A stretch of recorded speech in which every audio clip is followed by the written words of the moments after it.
예, 오늘은 로마서 전체를 한번 말씀을 드리려고 합니다. 그래서 다 할 수 있을지 모르겠어요. 하는 데까지 하고 나머지는 또 다음에 하도록 그렇게 하겠습니다. 먼저 로마서 1장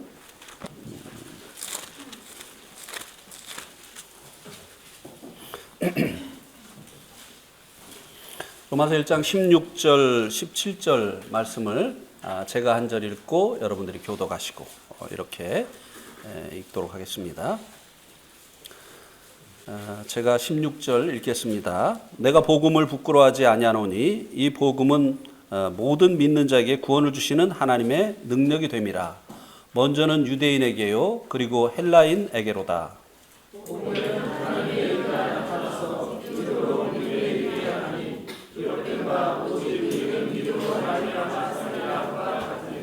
네. 이 로마서는 사도 바울이 로마에 방문하기를 원했는데 알 수 없는 이유로 그 길이 막혔기 때문에 대신 기록한 서신입니다. 15절 말씀에 보면 이 로마서의 내용이 무엇인가를 말씀을 해주고 있는데요. 15절 한번 보시기 바랍니다. 1장 15절. 그러므로 나는 할 수 있는 대로 로마에 있는 너에게도 복음 전하기를 원하노라. 예. 이 말씀을 통해서 로마서에 쓰여진 그 내용이 복음이라고 하는 것을 우리들이 알 수 있게 됩니다. 그러면 이제 우리가 이런 생각을 할 수가 있게 되죠. 로마에 있는 성도들에게 복음을 전하기를 원했다? 그러면 사도 바울이 로마에 있는 성도들에 대한 로마에 있는 성도들의 구원에 대해서 의심을 한 것인가? 라고 하는 생각을 할 수 있겠죠. 그것은 분명히 아닙니다. 왜냐하면 사도 바울이 로마에 있는 성도들이 구원받은 성도라고 하는 사실을 너무나 잘 알고 있었기 때문이죠. 그러면 이 로마서에 기록되어진 이 복음이 무엇을 말하고 있는 것이냐라고 하는 것입니다. 우리가 이제 흔히 생각하는 죄사함의 구원, 칭의, 이것에 대해서는 로마서 3장에서 말씀을 해주고 있습니다. 만약에 사도 바울이 전하기를 원했던 그 복음이 그것이었다고 한다면 로마서는 로마서 3장에서 끝이 나야 되죠. 근데 로마서는 16장까지 기록이 되어 있습니다. 그래서 이제 로마서 8장까지는 사도 바울이 전하기를 원했던 그 복음에 대해서 기록을 해주고 있는데요. 로마서 이제 그 3장에 나타나 있는 죄의 형벌로부터의 구원에 대해서 말씀을 해주고 난 이후에 로마서 5장 12절부터 로마서 8장 39절까지는 죄의 세력으로부터의 구원에 대해서 말씀을 해주고 있습니다. 이것을 이제 다른 말로 하면 로마서 3장에서 말씀해주고 있는 이 구원을 이제 칭의 구원이다라고 말씀을 해주고요. 그 다음에 이제 로마서 5장 12절에서 로마서 8장 39절까지 말씀해주고 있는 죄의 세력으로부터의 구원, 이것을 성화 구원이라고 말씀을 해주고 있습니다. 물론 로마서 8장 안에 영화에 대해서도 말씀을 해주고 있습니다. 주님 오시는 날에 우리가 주와 같이 되어지는 이 영화 구원에 대해서도 말씀을 해주고 있습니다. 그러면 우리가 생각을 할 때 그러면 로마에 이제 복음을 전하기를 원해서 사도 바울이 방문하기를 원했고 그 길이 막혀서 대신해서 편지를 썼다고 한다면, 로마서를 썼다고 한다면 로마서는 8장에서 끝나야 되는 것이 아니냐고 하는 것이에요. 그런데 로마서는 16장까지 기록이 되어 있습니다. 특별히 이제 9장, 10장, 11장은 이스라엘에 대해서 말씀을 해주고 있습니다. 왜 복음을 말하고 난 후에 이스라엘에 대해서 말씀해 주고 있느냐 하면요. 이스라엘은 복음을 믿는 일에, 복음을 믿고 구원받는 일에 실패한 하나의 예가 되어지기 때문입니다. 그래서 로마서 9장, 10장, 11절의 주제는 로마서 9장 31절입니다. 한번 찾아보겠습니다. 로마서 9장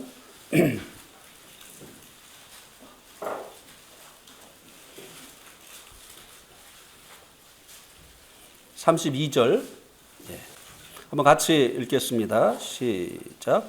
어찌 그러하냐? 이는 그들이 믿음을 의지하지 않고 행위를 의지함이라. 부딪힐 돌에 부딪혔느니라.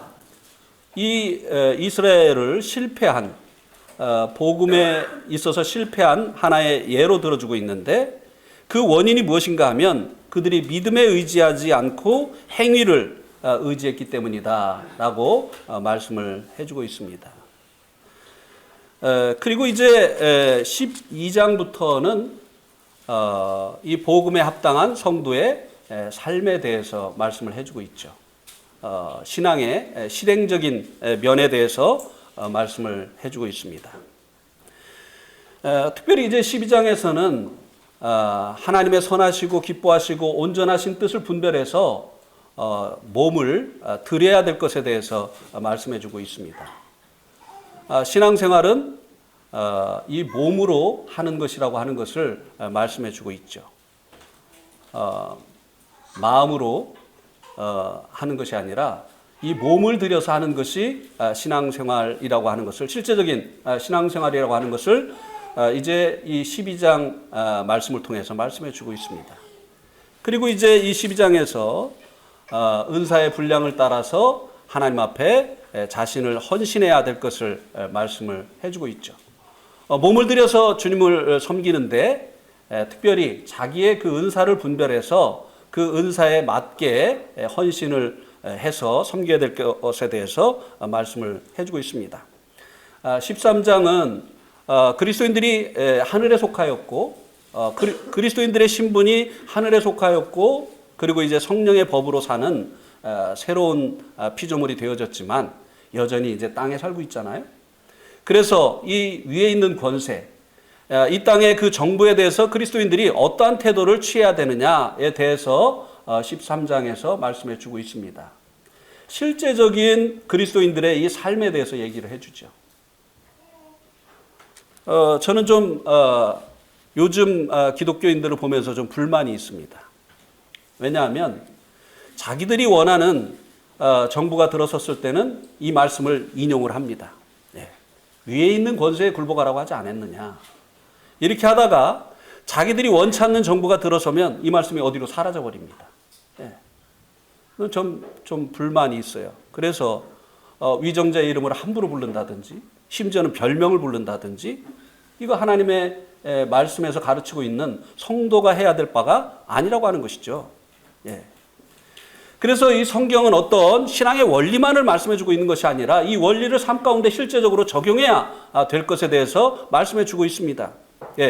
우리들의 몸을 들여서 하나님을 섬겨야 될 것을 말씀해주고 있는 것이죠.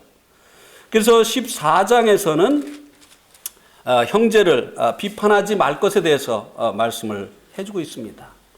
또 15장에서는 믿음이 연약한 강한 자가 연약한 자를 받아야 될 것에 대해서 말씀을 해주고 있죠. 물론 이제 다른 내용도 있습니다만, 그러나 그리고 이제 16장에서는 이제 마지막 인사를 말씀해 주고 있습니다. 이게 로마서가 크게 이렇게 나누어집니다. 1장부터 8장까지 복음. 그리고 이제 9장부터 11장까지는 이스라엘의 예를 들어주고 있는데요. 믿음으로 실패한 예. 그리고 12장부터 16장까지는 성도의 실생활에 대해서 말씀의 원리를 쫓아서 살아야 되는 성도들의 이 실생활에 대해서 신앙의 실천에 대해서 말씀을 이제 조목조목 말씀해 주고 있습니다. 이제 1장부터 좀 훑어 나가려고 하는데요. 1장에 보면 제가 서두에 말씀을 드린 것처럼 이 로마서를 쓰게 된 그 이유를 말씀해 주고 있죠. 로마에 있는 성도들에게 가기를 원했는데 알 수 없는 이유로 그 길이 막혔기 때문에 대신해서 이 로마서를 쓴 것입니다. 그런데 이제 쓴 내용이 바로 복음이라고 말씀을 드렸죠. 그럼 이 복음이 무엇이냐? 복음의 정의에 대해서 말씀해 주고 있는데요. 2절에서 4절에 나와 있습니다. 복음이 뭔가에 대해서 2절에서 4절 한번 보겠습니다. 이 복음은 하나님이 선지자들을 통하여 그의 아들에 관하여 성경에 미리 약속하신 것이라. 그의 아들에 관하여 말하면 육신으로는 다윗의 혈통에서 나셨고 성결의 영으로는 죽은 자 가운데서 부활하사 능력으로 하나님의 아들로 선포되셨으니 곧 우리 주 예수 그리스도시라. 여기 이제 복음이 무엇인가에 대해서 말씀을 해주고 있습니다. 한마디로 이 복음을 정의를 하면 4절 마지막에 나와 있습니다. 곧 주 예수 그리스도시니라. 이게 복음의 정의입니다. 복음이 뭐냐? 예수님이 우리의 주라고 하는 것입니다. 예수님이 우리의 하나님이시라고 하는 거예요. 우리가 예배하고 섬겨야 될 바로 하나님이 바로 예수님이라고 하는 것이죠. 그래서 한번 로마서 9장 5절에 한번 보시기 바랍니다. 로마서 9장 5절.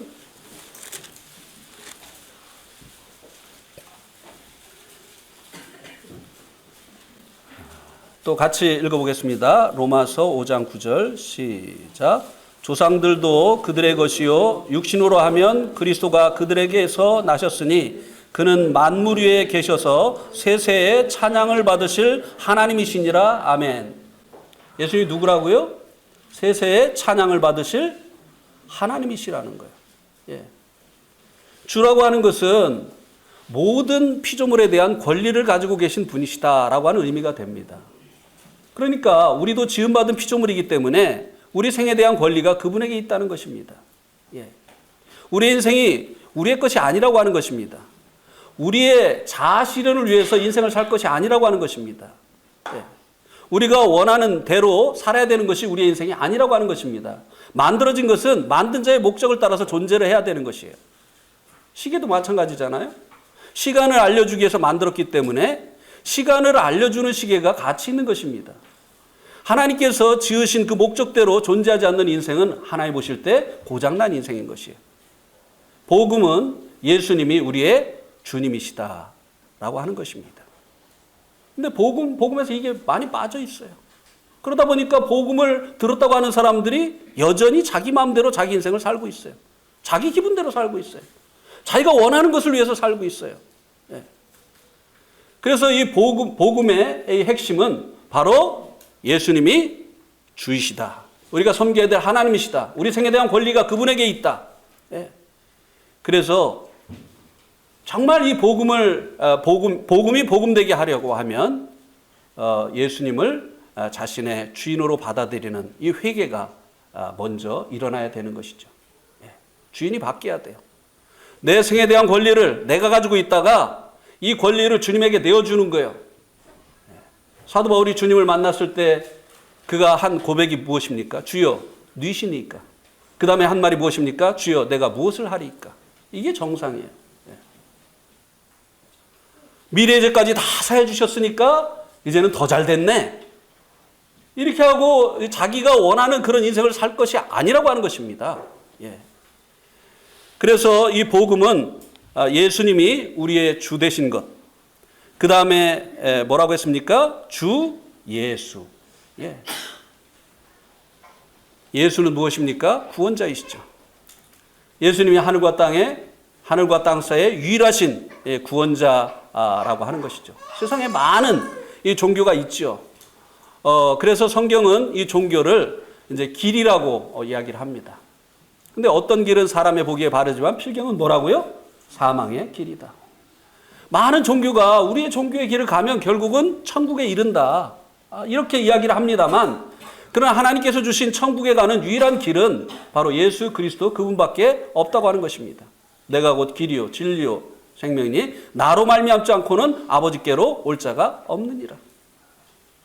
죄 때문에 우리가 하나님과 이제 분리되어지게 된 것이 아닙니까? 그리고 이 죄를 가지고는 천국에 들어갈 수 없는 것이 아닙니까? 그런데 우리들의 이 하나님과 우리 사이에 있는 이 죄의 문제를 해결해 주신 분이 누구냐고 하는 것이에요. 그리스도 예수 안에 있는 구속이잖아요. 부처님도 일을 못했고 그리고 마음에 또 일을 못했는데 유일하게 하나님과 우리 사이에 있는 이 죄의 문제를 해결하신 이 구원자가 누구냐고 하는 것입니다. 예수 그리스도 그분이시라는 것이죠.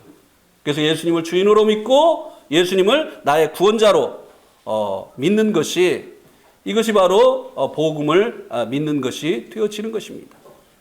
그리고 그리스도는 하나님께 이제 기름 부음 받은 분이시죠. 이 그리스도는 하나님께서 약속하신 바로 그 여자의 후손이십니다. 하나님께서 약속하신 그분이 바로 주 예수 그분이시라고 하는 것입니다.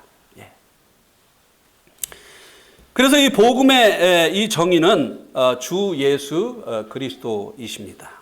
그래서 정상적으로 복음을 듣고 믿었다고 한다면 그 사람의 주인이 예수님이 돼야 되는 거예요.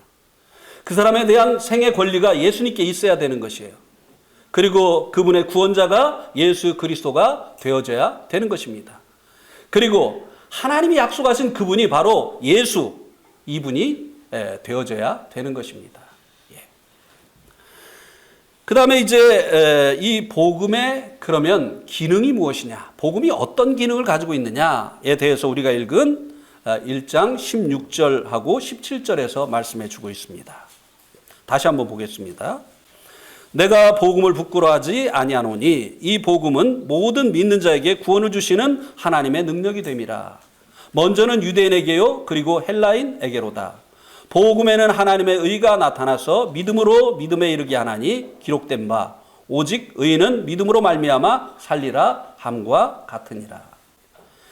복음에는 어떤 기능이 있느냐면요, 믿는 자를 구원해 주시는 하나님의 능력이라고 말씀해 주고 있습니다. 믿는 자들을 구원하는 기능이 있다는 거예요. 근데 이 구원을 17절에서 다른 말로 표현을 해주고 있습니다. 17절 마지막 부분에 보면 오직 의인은 믿음으로 말미암아 어떻게 된다고요? 살리라. 이 구원받았다고 하는 것이 무엇인가를 여기 이 말씀이 다시 말씀해 주고 있는데요. 구원받았다고 하는 것은 살아나는 거예요. 죽은 사람이 살아나는 거예요. 어떤 복음을 이해한 것이 아닙니다. 또 복음을 동의한 것이 구원이 아닙니다. 죽은 자가, 죄와 허물로 죽었던 자가 살아나는 것이에요. 생명을 얻는 것이에요. 자, 에베소서 2장 5절 말씀을 보시기 바랍니다. 에베소서 2장 5절.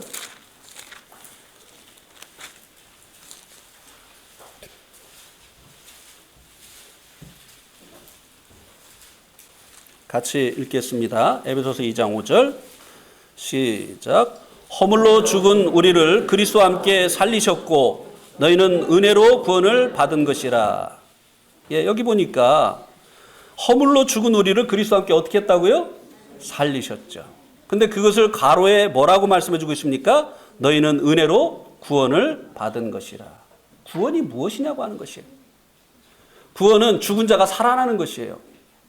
죽은 자가 생명을 얻는 것입니다. 새로운 생명을 얻는 것이에요. 이게 바로 구원이라고 하는 것이죠. 이 복음의 기능이 이런 놀라운 기능을 가지고 있다는 거예요. 만약에 여러분의 집에 집어넣으면, 죽은 사람을 집어넣으면 살아나는 기계가 있어요. 그러면 여러분 이거 부끄러워하겠습니까? 아니면 널리 자랑하겠습니까? 죽은 사람을 집어넣으니까 살아나요. 이런 기능을 가지고 있는 기계가 있어요. 그러면 어떻게 하겠냐는 거예요. 우리가 왜 복음을 부끄러워해야 되느냐고 하는 것이에요. 복음에는 이런 기능이 있는데, 죽은 자를 살리는 이런 기능이 있는데 왜 우리가 복음을 부끄러워해야 되느냐 이 말이에요. 병든 사람을 고치는 이런 병원만 있어도 서로 소개하고 거기 가봐라, 그 병원에 가면 네 병 낫는다 이렇게 하고 우리가 자랑하고 소개해주고 널리 전파하는 것이 아니겠습니까? 그런데 이 복음은 죽은 자를 살리는 이와 같은 기능이 있다고 하는 것입니다. 그러니까 이 복음을 부끄러워하지 않는 것이죠. 오히려 자랑하는 것이죠. 담대히 증거하는 것이죠. 복음에는 이런 기능이 있다고 하는 것입니다. 자, 그러면서 이제 그 다음에는 이방인의 죄에 대해서 말씀을 해주고 있습니다. 이방인의 죄에 대해서 이제 로마서 1장 18절부터 32절까지 말씀을 해주고 있는데요. 여기 이제 여기에서 말씀해주고 있는 것이 이방인의 죄인데요. 이방인의 죄에 대해서 말씀해주고 있다는 것을 23절이 우리들에게 알려주고 있죠. 한번 23절 보세요. 썩어지지 아니하는 하나님의 영광을 썩어질 사람과 새와 짐승과 기어다니는 동물 모양의 우상으로 어떻게 했다고요? 예. 이 우상을 섬기는 죄는 유대인들이 졌습니까? 아니면 이방인들이 졌습니까? 이방인들이죠. 그래서 여기서는 이방인들의 죄에 대해서 말씀을 해주고 있어요. 그래서 이방인들이 지은 이 영적인 죄가 바로 우상숭배라고 하는 것입니다. 그래서 26절부터 31절까지는 이방인들이 지은 도덕적인 죄에 대해서 말씀해주고 있죠. 예. 영적인 죄가 도덕적인 죄를 파생시켰다고 하는 것입니다. 예. 그래서 정말 구원을 받으면요, 영적인 변화뿐만 아니라 도덕적인 변화가 일어나는 것이 정상이라는 것이에요. 왜냐하면 영적인 죄에서 도덕적인 죄가 파생이 되어졌기 때문에 정말 구원을 받으면 하나님과 관계가 회복되어질 뿐만 아니라 도덕적인 변화가 일어나는 것이 정상이라고 하는 것입니다. 그렇습니까? 안 그렇습니까? 그렇습니다. 아멘입니까? 아닙니까? 아멘. 예, 아멘입니다. 그 다음에 이제 2장에서는 유대인들의 죄에 대해서 말씀을 해주고 있죠. 유대인들의 죄가 무엇입니까? 2장 1절에 보세요. 그러므로 남을 판단하는 사람아, 누구를 막론하고 내가 핑계하지 못할 것은 남을 판단하는 것으로 내가 너를 정죄함이니 판단하는 내가 같은 일을 행함이니라. 유대인들의 죄가 무엇이죠? 하나님께 선택받고 하나님께 율법을 받았는데 자기들이요 다른 민족보다 잘나가지고, 그래서 하나님이 자기들을 택하시고 선택받지 못한 사람들은 하나님께서 유기하시기 위해서, 버리시기 위해서 선택을 했다고 하는 하나님의 선택에 대해서 오해를 했습니다. 그리고 하나님께 받은 그 율법을 뭐 하는 데 사용을 했다고요? 지키는 데 사용한 게 아니라 남을 판단하는 데만 사용을 했다는 것이에요. 그러니까 자기들이 판단한 그 일을 자기들도 행하는 것이에요. 그러니까 하나님께서 그들이 판단한 그것으로 그들을 판단하시고 정죄하실 것이라고 말씀해 주고 있습니다. 유대인들의 죄에 대해서 2장에서 말씀해 주고 있죠. 그러면서 이제 3장 10절에 보면, 3장 10절에 보세요. 기록된 바 의인은 없나니? 네, 하나도 없으며. 이방인이든 유대인이든 다 모조리 뭐라고 말씀해 주고 있는 것입니까? 죄인이라고 말씀해 주고 있는 것이. 하나도 없다는 것이에요. 예. 근데도 우리 주님 만나기 전에는 우리를 죄인이라고 생각을 했습니까? 죄인이라고 생각 안 했어요. 예. 그러면 왜 이 복음, 영혼을 구원하고 죄인을 구원하는 이 복음, 죽은 자를 살리는 이 복음을 기록한다고 해놓고 죄에 대해서 이렇게 이야기를 하느냐고 하는 것이. 이방인도 죄인, 유대인도 죄인, 왜 죄에 대해서 먼저 이야기를 하느냐고 하는 것입니다.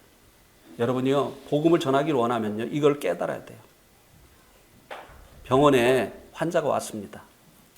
환자가 딱 들어오니까 의사가 이 약으로 말할 것 같으면요, 이게 굉장히 좋은 겁니다. 이거 먹으면요, 그냥 이러면서 약선전 먼저 합니까? 아니면은 환자 진단부터 합니까?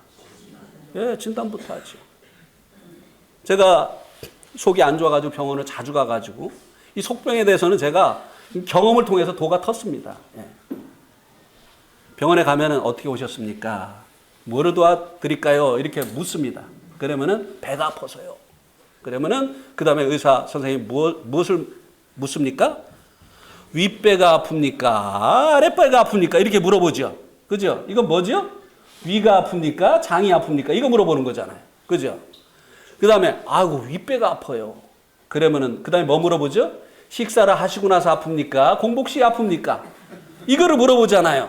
그러면은 아이고 그냥 밥을 먹고 나면 좀 있다가 막 그냥 배가 막 그냥 막 아이고 막 굉장히 아파요. 그러면 그러면은 위에 염증이 생기신 겁니다. 그러니까 그 밥에 있는 짠 기운 그리고 또 뭐 신기운 이런 것들이 그 상처에 가니까 그 아픈 겁니다. 예. 여러분 적으세요. 예? 병원 안 가도 돼요, 여러분. 예. 아랫배가 아프면 장이 안 좋은 거예요. 그 다음에 윗배가 아프면 위가 안 좋은 거예요. 예. 그 다음에 이게 이제 속이 막 쓰리고 막 그냥 칼로 도려내는 것처럼 아프다. 그럼 뭘 먹어야 되느냐? 라니티딘을 드세요. 예. 라니티딘을 먹으라고 합니다. 근데 요즘은 이제 이걸 안 거네요. 왜냐하면 발암물질이 있다는 거예요. 예. 근데 제가 엄청 먹었거든요. 그래도 하나님이 보호하사 아직까지 암이 안 걸려서 참 다행입니다. 예. 그 다음에 이 라니티딘을 먹었는데도 안 고쳐진다. 그 다음에 뭘 먹어야 되느냐? 오메프라졸을 드세요. 저거요.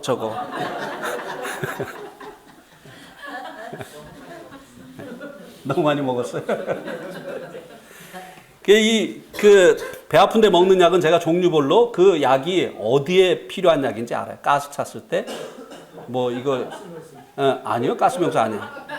이거 약선전에서 안 되는데. 여기까지만 합시다. 예. 요거 하나만 얘기하죠. 가스 찼을 때 제스탄을 드세요.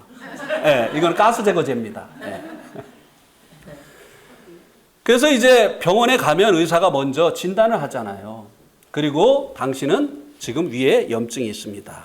라고 그 병을 알려주고 난 후에 이 병에는 라니티딘이 맞습니다. 이거를 드셔야 됩니다.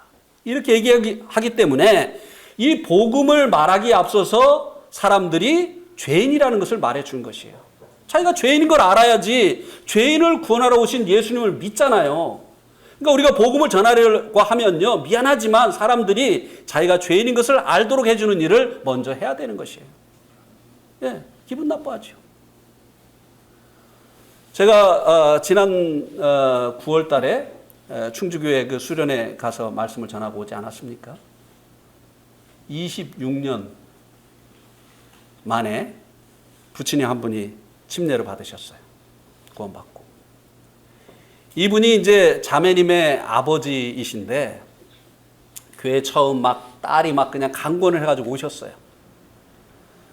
그런데 이분이 이제 몇 번 나오시다가 안 나오셔요. 그래서 제가 찾아갔지 뭡니까? 찾아가가지고 말씀을 드리려고 하니까 이분이 제가 이야기도 하기 전에 먼저 이야기를 하시는 거예요.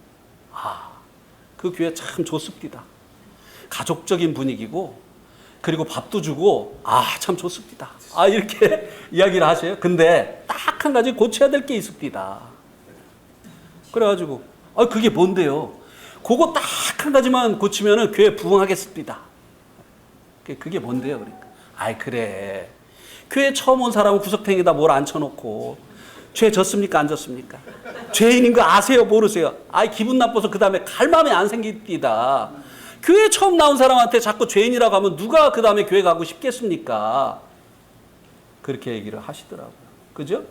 그래도 의사가 환자를 기분 좋게 하려고 아무 병 없습니다. 문제 없습니다. 안녕히 돌아가십시오. 이렇게 하면 되겠습니까? 그냥 영양제만 드시면 됩니다. 이렇게 하시면 되겠어요? 아니잖아요. 그가 기분 나빠해도 암이면 암이라고 얘기해 줘야 되잖아요. 제가 예수병원에 이제 저 때문에 갔는데 저를 이제 이렇게 보던 형제님이 자매님도 좀 보셔야 되겠는데요. 그러더니 목을 이렇게 보더니 이거 제 전공인데 이거 좀 이상하네요. 근데 들어가서 이렇게 보더니 이거 과장님이 보셔야 되겠다는 거예요. 과장님이 보시더니 저는 뭐 무슨 일 있겠느냐 생각하고 저는 이제 다 진찰이 끝났기 때문에 밖에 이제 형제님들하고 즐겁게 교제하고 있었어요. 그런데 그 형제님이 나왔는데 얼굴이 심각해요. 과장님이 들어오시래요. 딱 들어가니까요. 과장님이 뭐라고 얘기를 하시느냐. 각오하셔야 되겠습니다. 하고 싶지 않은 얘기죠. 제가 경험으로 볼 때 악성입니다. 이렇게 얘기를 하는 거예요. 악성이라는 얘기가 무슨 얘기죠? 암이라는 얘기예요. 그 바늘이 안 들어간다는 거예요. 너무 딱딱해가지고. 옛날 얘기예요. 지금 얘기 아니에요. 걱정하지 마세요. 그 암이라고 하는 얘기 누가 듣고 싶어 합니까? 그러나 그를 고치려면, 그가 수술받게 하려면 어떻게 해야 됩니까? 얘기해 줘야 되잖아요. 우리가 복음을 전하려면요, 복음 누가 잘 전하느냐면요, 그 사람이 죄인인 것을 깨닫게 하는 사람이 복음 잘 전하는 사람이에요. 그냥 하나님 당신 사랑하십니다. 그래서 하나님께서 당신의 죄를 위해서 십자가에 돌아가셨어요. 이렇게 사랑하세요. 믿으세요. 이거 복음 잘 전하는 사람 아니에요. 그게 자기 게 안 되잖아요. 자기가 정말 죄인이어야지 예수님의 그 십자가의 죽으심이 자기 게 되지요. 예수의 보혈이 자기 게 되지요. 죄인인 줄 모르니까. 누구는 좋겠다. 맨날 술 먹고 길바닥에 눕는 우리 앞집 사람. 맨날 집에 와가지고 그냥 그 가정폭력 행사하는 그 밑에 집 사람. 자기 얘기로 듣는 것이 아니라고 하는 것이. 그래서 이제 1장과 2장에서는 이방인의 죄, 그리고 유대인의 죄, 그리고 3장 10절에서는 의인은 없다, 하나도 없다. 그리고 23절에는 뭐라고 말씀해주고 있습니까? 모든 사람이 죄를 범하였음에 하나님의 영광에 이르지 못하더니. 그러니까요, 한 가지를 더 말씀을 드리는데요, 복음 전하려면요, 구도자들에게 신세지지 말아야 돼요. 신세지고 나면 어떻게 그 사람들에게 죄인이라고 말할 수 있어요? 말 못하잖아요. 절대 밥 사줘도 먹으면 안 돼요. 네, 구원받기 전에는 밥 사줘도 먹으면 안 됩니다. 뭐 줘도 받으면 안 됩니다. 네. 제가 아버지에게 그렇게 했잖아요. 구원받고 아버지에게 한 번도 도움받지 않았어요.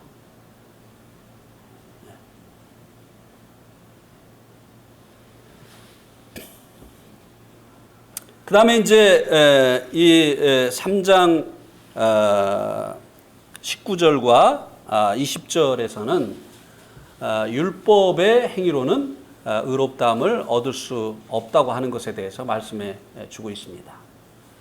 사람들이 죄인이기 때문에 어떤 종교적인 행위를 통해서는 의롭다함을 얻을 수 없는 것이죠. 그리고 이제 21절에서 31절까지는 그리스도 예수 안에 있는 구속으로 말미암아 구원을 얻는 것에 대해서 말씀을 해주고 있습니다. 우리가 믿음으로 말미암아, 행위가 아닌 믿음으로 말미암아 구원을 받게 되는데요, 그것은 그리스도 예수 안에 있는 구속 때문이라고 하는 것입니다. 24절이 말씀해주고 있죠. 그리스도 예수 안에 있는 속량으로 말미암아 하나님의 은혜로 값없이 의롭다 하심을 얻는 자 되었느니라. 여기는 이제 속량이라고 말씀해주고 있는데 옛날 성경에는 구속이라고 말씀해주고 있죠. 왜 이거 바꾼 줄 아세요? 왜 구속이라는 말을 속량으로 바꾼 줄 아십니까? 구속하면 체포되는 것으로 자꾸 사람들이 생각을 하니까, 구속이라는 그 말이 값을 치르고 이제 자유케, 묶인 것에서 자유케 한다는 그런 의미를 가지고 있거든요. 그래서 이제 이 구속, 이것이 결국은 이제 속량을 말씀해주고 있는 것이죠.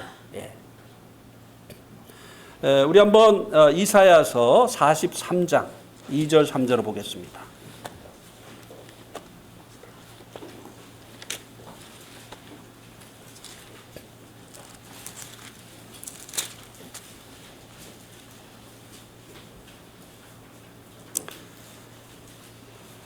죄송합니다. 3절, 4절. 3절만 보면 되겠습니다. 3절. 같이 한번 읽겠습니다. 시작. 대저 나는 여호와 내 하나님이요 이스라엘의 거룩한 이요 내 구원자임이라. 내가 애굽을 너의 속량물로 구스와 수바를 너를 대신하여 주었노라. 자, 여기 이제 속량, 구속이 무엇인가를 하나의 그림으로 그려주고 있습니다. 하나님께서 이스라엘의 구원자라고 말씀해주고 있죠. 구원을 위해서 무엇이 필요하다고요? 속량이 필요하다는 거예요. 구원과 속량은 달라요. 속량 때문에 구원이 있는 것이에요. 구원을 건져내는 것이죠. 지금 이스라엘이 어디에 지금 붙들려 있습니까? 바벨론의 포로가 되어 있어요. 바벨론의 포로가 되어 있는 이스라엘을 이 바벨론으로부터 구원해 내시는데, 하나님이 구원자이시기 때문에 구원해 내시기 위해서 속량을 하신다고 말씀해 주고 있습니다. 그런데 이 속량물로 무엇과 무엇을 주신다고 말씀해 주고 있습니까? 여기 보니까 애굽을 너의 속량물로, 구스와 스바를 너를 대신해서 주신다고 했어요. 자, 이 애굽은 오늘날의 어디죠? 이집트지요. 그죠? 그 다음에 구스는 에티오피아. 그 다음에 스바는 사우디아라비아의 북쪽. 예. 자, 이 세 나라는 이스라엘에 비하면 훨씬 큰 나라입니까? 작은 나라입니까? 큰 나라죠. 근데 바벨론의 포로가 돼 있는 이 이스라엘을 하나님께서 구원해 내시기 위해서 속량물로 이스라엘보다 더 큰 나라를 지금 주시겠다고 말씀을 하시는 거예요. 그러면 이제 이 바벨론이 멸망하고 새로운 이 페르시아라고 하는, 바사라고 하는 왕국을 건설하게 되어질 이 고레스가 이스라엘보다 더 큰 새 나라를 주는데 이스라엘을 놔주겠습니까? 안 놔주겠습니까? 예? 정신이 제정신이라면 더 큰 새 나라를 주겠다고 하시는데 하나님이, 그러면 이스라엘을 놔주겠습니까? 안 놔주겠습니까? 놔주죠. 그죠? 예. 속량물로 이스라엘보다 더 큰 새 나라를 주니까 고레스가 감사합니다 하고 어떻게 해요? 이스라엘을 놔주는 거예요. 그래서 하나님께서 이런 방법으로 이스라엘을 바벨론으로부터 구원해 내신다고 하는 것입니다. 우리는 누구에게 포로가 되었죠? 우리들의 그 범죄한 것으로 인해서 누구에게 포로가 됐죠? 사탄에게 포로가 됐어요. 그런데 우리들의 죄값을 무엇으로 치르셨어요? 우리를 무엇으로 속량을 하셨어요? 우리보다 더 크신 위대하신 예수 그리스도, 그분의 피로 말미암아 우리의 죄값을 치루었어요. 그러니까 우리의 죄값이 치루어진 것입니까? 안 치루어진 것입니까? 치루어지고도 거슬러 봤죠. 남죠. 예.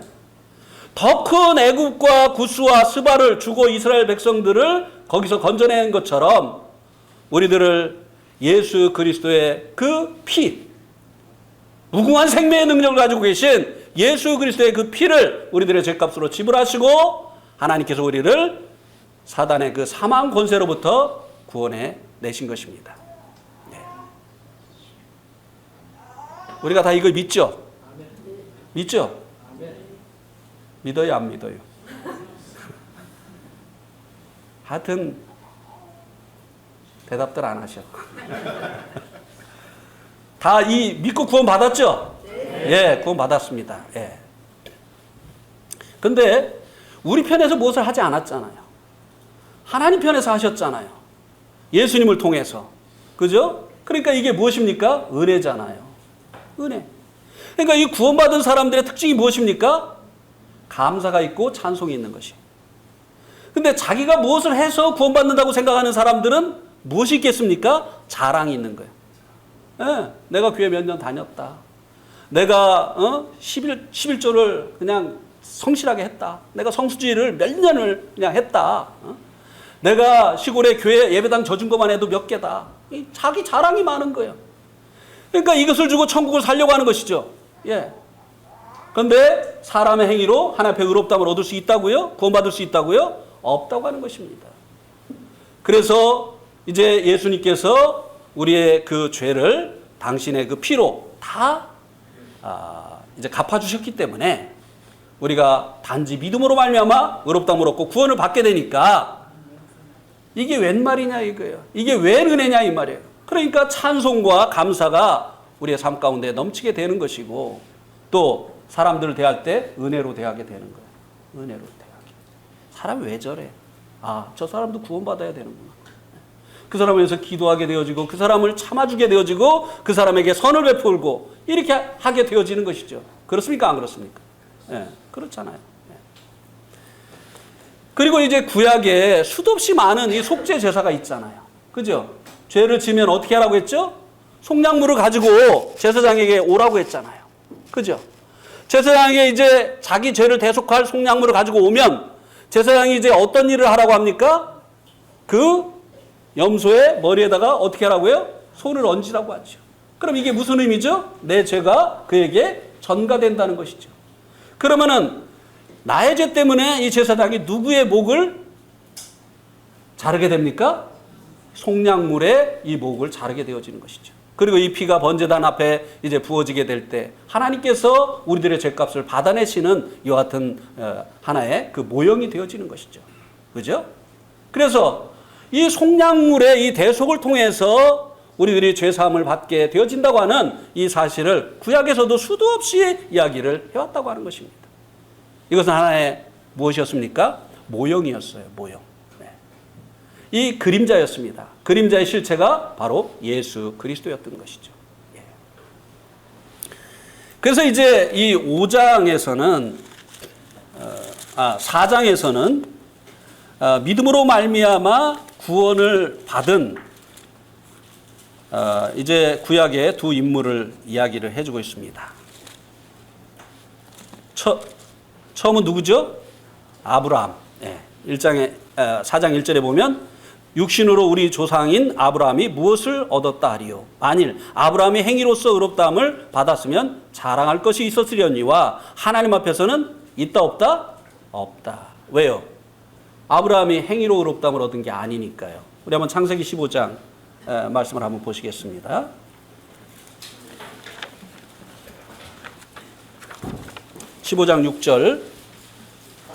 창세기 15장 6절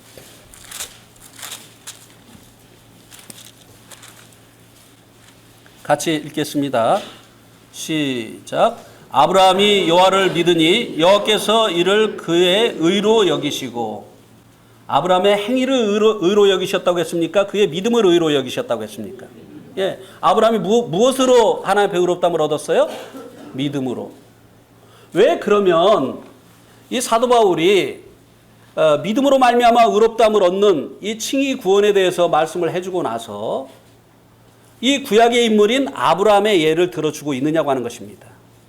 많은 사람들이 구약은 율법이고 신약은 은혜다, 복음이다 이렇게 이야기를 하는데 구약도 복음을 이야기해주고 있다고 하는 것입니다. 은혜를 얘기해주고 있다고 하는 것입니다. 율법으로 되어지지 않았기 때문에 하나님께서 후속 대책으로 이 믿음으로 말미암아 의롭다함을 얻는 이것을 마련해낸 것이 아니라고 하는 것입니다. 구약에도 여전히 사람이 의롭다함을 얻는 것은 믿음으로 말미암는 것이라고 하는 것을 믿음의 조상인 아브라함의 예를 들어서 말씀해주고 있는 것이에요. 그리고 그 다음에 예를 누굴 들어주고 있죠? 이스라엘 백성들이 가장 존경하는 왕인 누구죠? 다윗의 예. 그래서 이렇게 이 구약의 두 인물을 들어서 이 믿음으로 말미암아 의롭다함을 얻고 구원받는 것은 새로 나온 것이 아니다. 이것은 율법으로 실패했기 때문에 하나님께서 후속 대책으로 마련한 것이 아니다. 처음부터 하나님이 계획하셨던 것은 하나님 미리 창세전에 우리가 범죄할 것을 아시고 구원자를 예비하셨고 이것을 여러 가지 예표를 통해서 보여주셨죠. 그죠? 창세기 3장 15절에서는 여제 후손이라고 얘기를 하셨고 22절에서는 가죽옷으로 얘기를 하셨고 출애굽기에서는 유월절 어린 양으로 얘기를 하셨고 그리고 레위기에서는 수없이 많은 그 속죄 제사를 드리는 그 제물로 말씀을 하셨잖아요. 이렇게 이제 우리가 우리의 행위가 아니라 이제 우리를 대속해 주시는 이 대속자 예수 그리스도를 통해서 의롭다함을 얻는다고 하는 사실을 이 구약의 예를 들어서도 입증을 해주고 있는 것을 이 4장 말씀을 통해서 볼 수가 있는 것이죠. 그 다음에 이제 이 5장 말씀을 통해서는요. 그러면은 우리가 믿음으로 말미암아 의롭다함으로 얻음으로 인해서 얻은 것들이 무엇이냐 하는 것입니다. 믿음으로 말미암아 의롭다함을 얻음으로 인해서 얻은 것들. 첫 번째 무엇입니까? 1절에 보니까 우리 주 예수 그리스도로 말미암아 하나님과 무엇을 누리자? 예. 우리가 구원받기 전에 하나님과 어떤 사이였습니까? 원수. 하나님 하지 말라는 짓만 골라서 했잖아요, 우리가. 그죠? 예? 하나님과 원수였어요. 우리 안에 하나님에 대한 뭐가 있었습니까? 적개심이 있었어요. 그렇습니까? 안 그렇습니까? 이것이 이 하나님에 대한 적개심이 어떻게 이게 나타났죠? 하나님의 대리자들에게, 교회에서는 장로들에게, 직장에서는 상사에게, 집에서는 누구에게? 부모님에게, 애들이 부모님에게 이유가 있어서 반항을 합니까? 이유 없어요. 에?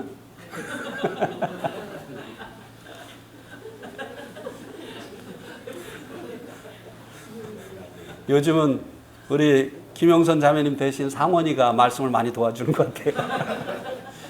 감사합니다. 예. 애들이요, 이유 없이 그렇게 저항을 해요. 예. 하라고 하면은 하든지 또 멍석을 펴놓으면 어떻게 해요? 안 해요. 예. 하지 말라고 하는 짓은 더 재밌어요. 그렇습니까? 안 그렇습니까? 그러니까 엄마들이 애들 키우다가 애들 보고 뭐라고 합니까?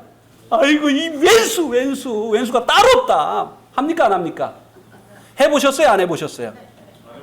안 해봤어요? 아니까 이제 아니까 안 하는데 우리가 구원받기 전에는 이제 그렇게 이제 하는 것이죠. 저도 안 해봤어요.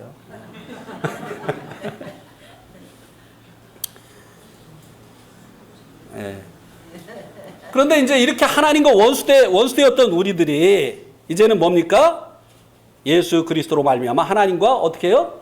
화평을 누리게 되는 거예요. 이 하나님과의 이 평화가 결국 어디로 이어집니까? 사람들과의 관계 속에서 이루어지죠. 하나님과 화평한 자들은요, 사람들과 피스메이커가 됩니다. 예. 이 하나님과 이 화목하지 못한 사람은요, 어디 가든지 자꾸 문제를 일으켜요. 예. 그렇습니까? 안 그렇습니까? 문제가 뭐냐면요, 그 사람이 독특해서 그러는 게 아니에요. 그 사람의 문제는 뭔가 하나님과 화목하지 못하고 있는 그런 문제가 있는 것이에요. 자, 그 다음에 믿음으로 서 있는 2절에 보니까 은혜에 들어감을 얻었다고 말씀해주고 있죠. 이게 얼마나 좋습니까? 우리가 율법 아래 있다고 한다면 우리 받은 구원 취소되겠습니까? 안 되겠습니까? 구원받고 나서 하나님께서 구원을 율법을 지켜서 이루어 가라, 이렇게 하나님께서 말씀하셨다고 한다면 우리가 구원을 유지할 수 있겠습니까? 이 받은 구원을 잃어버리겠습니까? 잃어버리죠. 왜? 구원받고도 우리가 죄 짓습니까? 안 짓습니까? 근데 우리가 구원받고 이 구원이 계속 지속될 수 있는 것은 뭡니까? 구원받은 이후에 우리가 어디에 있어요? 은혜 아래에 있는 거예요. 은혜 아래에. 네.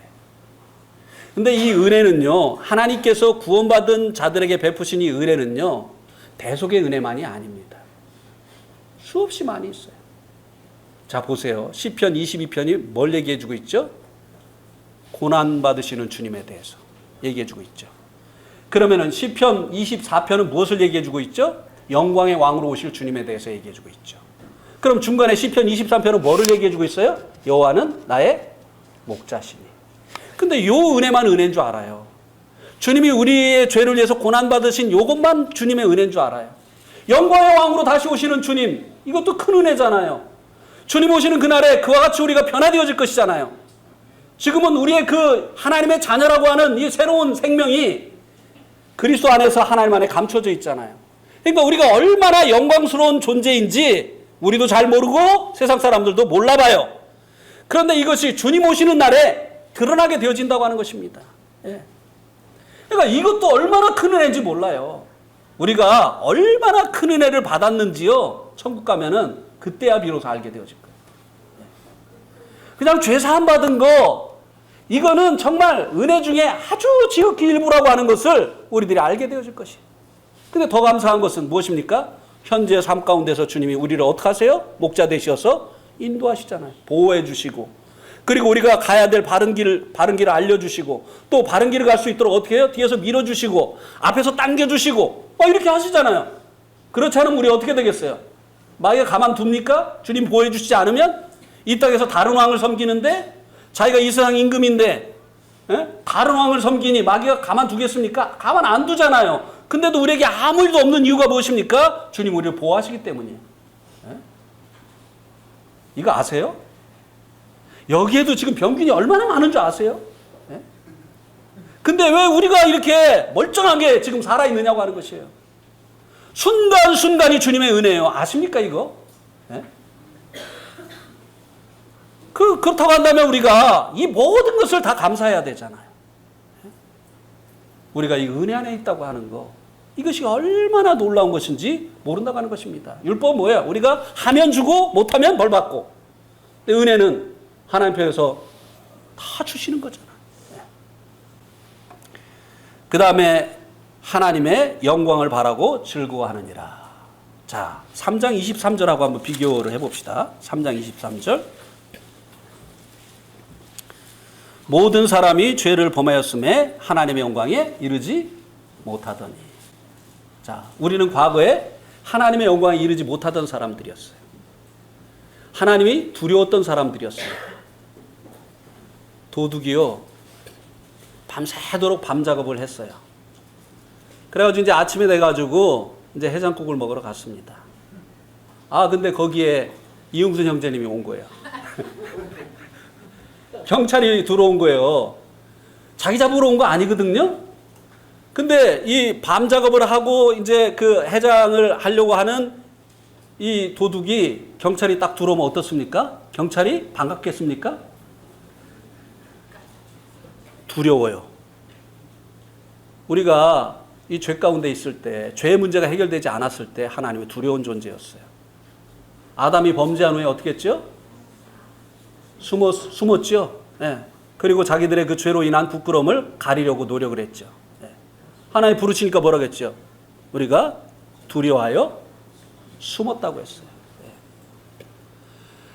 우리가 과거에는요, 하나님의 영광에 나아갈 수가 없었어요. 왜? 하나님의 그 빛 앞에 나가면 우리의 그 더러운 죄가, 부끄러운 죄가 다 드러나 버리니까. 그리고 심판받으니까.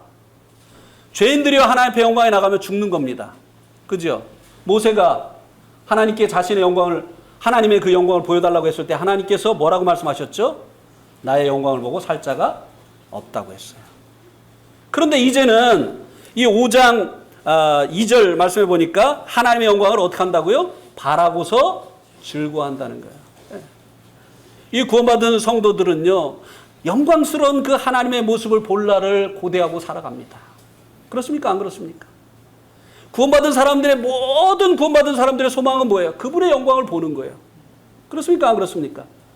그들이 뭐 부분 휴거서를 믿든, 그냥 다 휴거되는 것을 믿든, 어쨌든, 예? 구원받은 이 성도들의 이 소망은 무엇입니까? 주님의 그 영광을 보는 거예요. 왜요? 주님이 이 땅에 오실 때는 그 영광을 가리고 오셨잖아요. 그죠? 고운 모양도 없고, 풍채도 없고. 그 마른 땅에서 나온 그 줄기 같은 그런 모습으로 오셨잖아요. 우리는 주님의 영광을 못 봤어요. 지금 이제 단지 성경을 통해서 간접적으로 볼 뿐이에요. 그런데 원래 그 주님의 영광스러운 그 모습 보고 싶잖아요. 예. 그 영광을 바라고 즐거워하는 것이죠. 예. 근데 주님의 영광만 우리가 보게 됩니까? 우리도 영광스럽게 되잖아요. 그리고 또 그 천국에 이르게 되면 얼마나 주님 계신 그 천국이 얼마나 영광스럽겠습니까? 제가 지난번에 얘기했죠. 여기 그 바라고 즐거워한다, 이 말이 너무 기뻐서 막 흥분해가지고 이렇게 하는 그 의미를 가지고 있다고 했죠. 네팔에 사람들이 이 포카라라고 하는 곳에 와가지고 그 히말라야를 보는 그 뷰 포인트에 가서 이제 히말라야가 딱 보이잖아요. 그럼 우와, great, amazing, 막 난리가 납니다. 난리가. 그 히말라야만 보고도, 하나님이 지으신 그 히말라야만 보고도 막 사람들이 난리를 치는데, 주님의 그 영광을 보게 되어질 때 우리가 얼마나 더 놀랍게 되어지겠느냐고 하는 것입니다. 그래서 그것을 우리가 소망하면서, 지금 아직은 보지 못했지만 지금 현재 그것으로 인해서 즐거워한다고 하는 것입니다. 저희들이 네팔에 있을 때 제일 즐거운 일이 무엇이었는지 아십니까? 우리 양해님도 마찬가지일 거예요. 네팔에 있을 때 제일 즐거운 일. 예, 한국에 올 때. 예. 한국에 오는 것이 그렇게 좋았어요. 두 번째로 좋은 일은요, 한국에서 손님이 올 때. 양해님 안 그러실 거예요, 그죠? 양님은 태국에 갈 때가 제일 즐거우실 거예요. 예. 그 이제 비행기표를 딱 예약을 하잖아요. 아직 한국에 안 갔어요. 근데 바라고 어떻게 해요? 즐거워하는 거예요. 안 갔는데도요, 그냥 그 간다고 하는 그 소망이 현재 내 삶에 얼마나 큰 힘과 그리고 기쁨을 주는지 몰라요. 예. 모든 어려움들이 어려움으로 느껴지지 않습니다. 무엇 때문에? 이제 한국 간다. 얼마 있지만 한국 간다. 가서 성도들 본다. 그리고 아버지 어머니 본다. 이 소망 때문에 현재의 이 어려움들을 이겨낼 수 있는 것이 성도들에게 있어서 하나님의 그 영광을 소망하는 이 소망이 현재에 얼마나 큰 능력으로 역사하느냐고 하는 것입니다.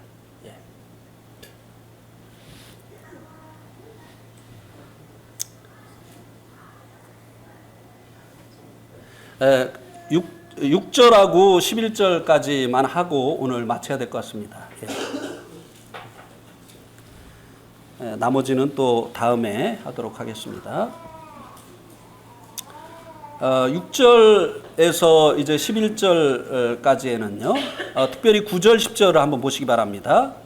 그러면 이제 우리가 그의 피로 말미암아 의롭다 하심을 받았으니 더욱 그로 말미암아 진노하심에서 구원을 받을 것이니 곧 우리가 원수 되었을 때 그의 아들의 죽으심으로 말미암아 하나님과 화목하게 되었은즉 화목하게 된 자로서는 더욱 그의 살으심으로 말미암아 구원을 받을 것이니라. 제가 이제 이 로마서를 성도들과 함께 이제 공부를 하면서 네팔에서도 했고 지금 이제 우리 내동 성도들과도 같이 이제 하는데요. 과거를 제가 이렇게 생각을 했어요. 내가 칭의 구원 하나 알고 로마서를 다 알았다고 하는 것이 이게 얼마나 우스운 일이었는가. 로마서에서 수없이 많은 것을 얘기해 주고 있는데 로마서를 전체를 다 칭의 구원으로 풀어버리는 거예요. 그러니까 너무나 귀한 것들을 다 잃어버리는 것이죠. 그러니까 이 신앙도 안 자라가지요. 거기에 머물러 있으면. 여기 9절 10절에 보면 그의 피로 말미암아 의롭다 하심을 받았은즉 더욱 그로 말미암아 어디에서 구원을 받을 것이라고요? 이것은 우리가 받은 구원을 얘기합니까? 앞으로 받을 구원을 얘기합니까?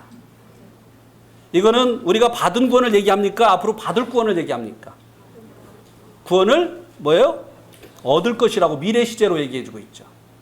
이것은 미래에 아직은 우리가 받지 못한 구원을 얘기해주고 있어요. 이게 뭐냐 하면은 미래에 얻게 되어줄 구원이죠. 이게 뭐예요?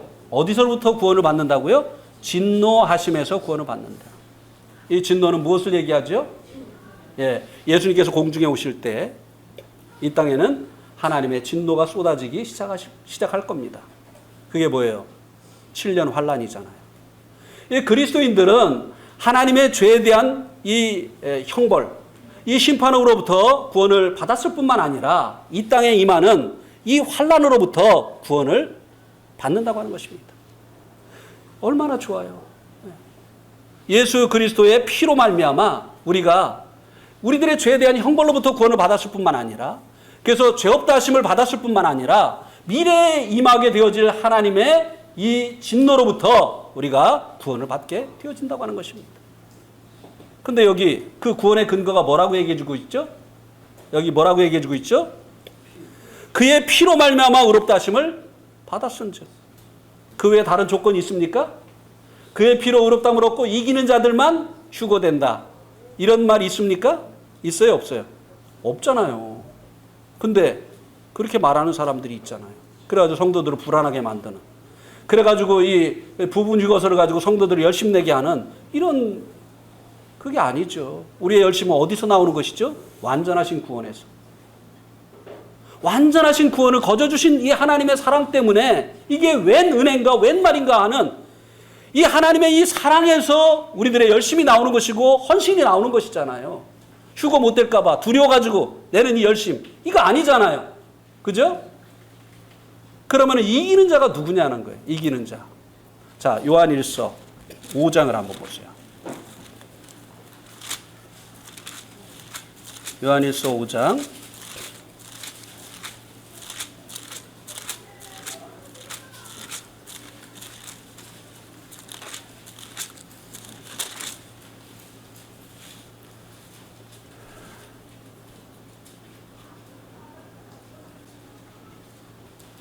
4절 5절 무릇 하나님으로부터 난 자마다 세상을 어떻게 한다고요? 이기느니라. 세상을 이기는 승리는 이것이니 우리의 뭐라고요? 믿음이니라. 예수께서 하나님의 아들이심을 믿는 자가 아니면 세상을 이기는 자가 누구냐? 자, 이기는 자가 누구죠? 예수님 믿는 사람들. 성경에서 말하고 있는 이기는 자는요, 예수님 믿는 사람들을 얘기하는 거예요. 예수님 믿는 사람들 중에 특별한 사람들을 얘기하는 것이 아닙니다. 예. 그래서 마지막 그 심판이 임할 때 휴거되는 이 자격은요, 예수 그리스도의 피로 말미암아 의롭다함을 얻은, 주님을 믿음으로 말미암아 의롭다함을 얻은 이 성도들에게 이 휴거의 자격이 주어진다고 하는 것입니다. 그거 이상의 자격이 없어요. 그러나 이제 휴거되고 나면은 세상에서는 이제 심판이 있지만 그리스도인들은 그리스도의 심판대 앞에서 상급의 심판을 받잖아요. 이 상급은요, 다 똑같이 받는 게 아니에요. 휴거는 모든 성도가 받는 것이고 천국에는 모든 성도가 들어가지만, 그러나 그리스도의 심판대 앞에서 상급 받는 것은요, 모든 성도가 다 받는 거 아니에요. 박수만 치고 있을 사람들 많습니다. 네. 그것에 대해서 이제 로마서 5장 12절 이하에서 말씀해 주고 있는 것입니다.